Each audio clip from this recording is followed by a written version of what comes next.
What I'm saying is there is a God, but the God exists as in a different conception. And this conception of the real God is based around love, not based around these violent punishing acts.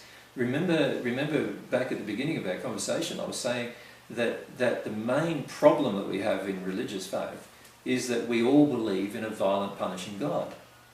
And if we all stop believing in a violent punishing God, we will stop justifying our own violent acts as well. We would start seeing that God actually doesn't agree with any violence, that actually God doesn't perpetrate any violence nor agree with it.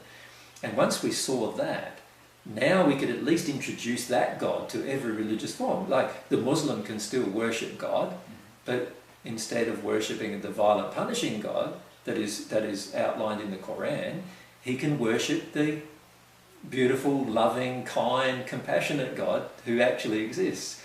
And the Christian is the same. Instead of him worshipping this violent, punishing, angry, abusive God who's willing to destroy millions of people at a whim, he now also discards that belief in that particular God and starts to accept the belief in a God who's beautiful, loving, kind, compassionate, understanding, and honest in dealing with all of the people that he's ever created.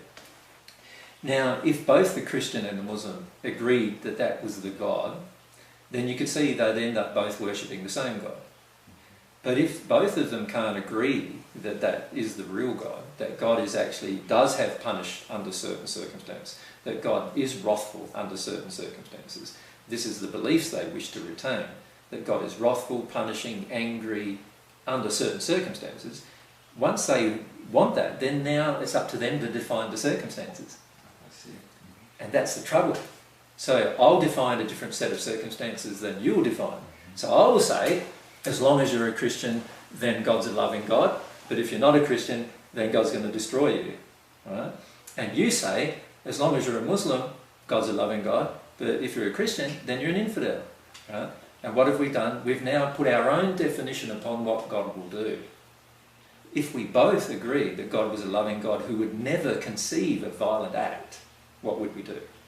We would never say, you would ever be destroyed for being a Christian, and I would never be destroyed for being a Muslim. And therefore we would have peace. I see. There'd be no religious violence. We could still have our different religions if we wish to retain them. But just that one thing, belief in a loving God, would change so much. I could retain all of the other beliefs I wanted, even if they're false, I can still retain them.